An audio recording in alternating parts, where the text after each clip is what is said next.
반대로 이야기하면은 원화의 가치가 폭락했다는 거고, 다시 이야기하면 환율이 상승을 한다는 겁니다. 반갑습니다. 청춘부동산입니다. 이번에 한국은행에서 금리 인하를 하면서 앞으로 대한민국의 원화 가치는 더더욱 하락을 하게 될 거고요. 물가는 더 상승하게 됩니다. 그로 인해서 대한민국의 경제 침체는 지속될 거고요. 금융시장도 혼란스러워질 겁니다. 내년에 환율은 1450원을 돌파할 것이라는 그런 전망이 나왔고, 경제 성장률은 더 하락한다고 하죠.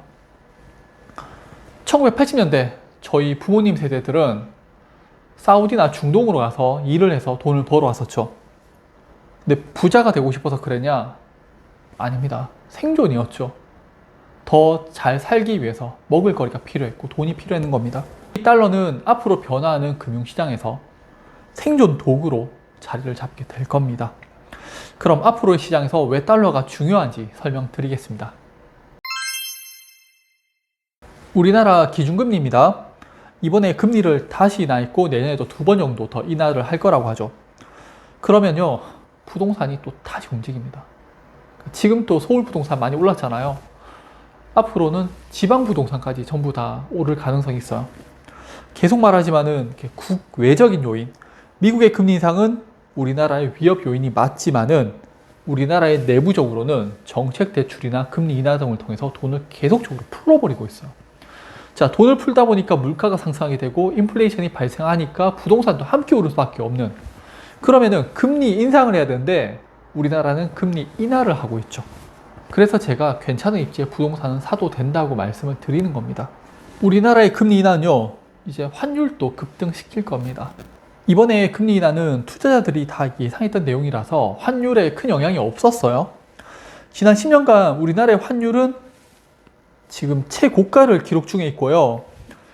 원화의 약세를 이끄는 금리까지 인하를 했습니다. 그리고 이보다 더 큰 문제가 있는데 달러의 강세예요.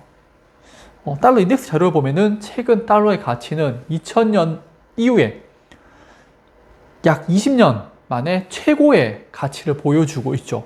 여기에 트럼프의 당선으로 2018년 일어났던 무역 전쟁이 다시 발생하게 되고 관세 전쟁, 여기에 또다시 보복 관세의 환율 전쟁까지 이어지게 될 겁니다. 그리고 전 세계적으로 어떤 위기가 발생하면은 투자자들은 안전자산인 달러로 모일 수밖에 없어요. 가까운 예로 2020년 코로나가 발생했을 때 전 세계 경제가 멈추게 되니까 투자자들은 금을 팔고 달러를 매수하기 시작을 했었죠. 자, 그러면서 환율이 막 발작하는 그런 모습을 보였었잖아요. 앞으로 달러는요, 금융시장의 생존에서 꼭 필요한 상품인데 우리나라는 달러가 부족합니다. 제발 그 외환 보유고가 어떠니 뭐 그런 얘기 하지 마세요. 그거 부족해요. 현금 부족합니다. 그리고 우리나라에서 지금 가장 많은 달러를 빌리기 위해서 수합 체계를 맺는 기관 있잖아요. 그게 국민연금이에요. 말도 안 돼요, 지금. 자, ANG는 호주 뉴질랜드 은행으로요, 며칠 전에 보고서가 나왔습니다. 우리나라가 금리를 2번 더 인하할 거고 내년 말 환율은 1435원을 최고로 전망하고 있고요. ING 은행은 내년 환율 고점 전망치를 1475원으로 올렸습니다. 한국은행에서 금리 인하한 것을 경제적으로 이해는 해요. 경제 성장률은 하락하고 있고 물가 상승률도 10월 달에 1.3%까지 하락을 했어요. 그런데 물가 상승률이 하락을 했는 거지 제품 가격이 하락했는 게 아니에요. 자, 1,000원짜리 제품이 2,000원이 됐어요. 그러면 물가 상승률 100%가 올랐죠. 그런데 이번에는 2,200원이 됐습니다. 그러면은 200원 올라서 물가 상승률이 10%로 하락을 했어요. 하지만은 실제적으로 1,000원짜리가 2,200원이 됐는 거예요. 그런데 물가 상승률이 하락을 했다고 돈을 푸는 거예요. 즉 2,200원짜리 이 물건의 가격을 더 올리겠다는 거예요. 그게 부동산인 겁니다, 지금. 반대로 저는 금리를 인상해서 제품 가격을 낮춰야 된다고 보는 거예요. 우리나라의 제품 가격은 지금 엄청나게 높기 때문에 사람들이 소비를 못하고 있어요.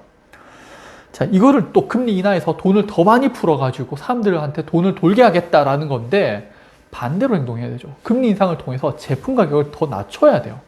그래야 사람들의 소득 수준보다 제품 가격이 떨어졌기 때문에 소비가 일어나면서 기업들이 살아날 수가 있는 겁니다.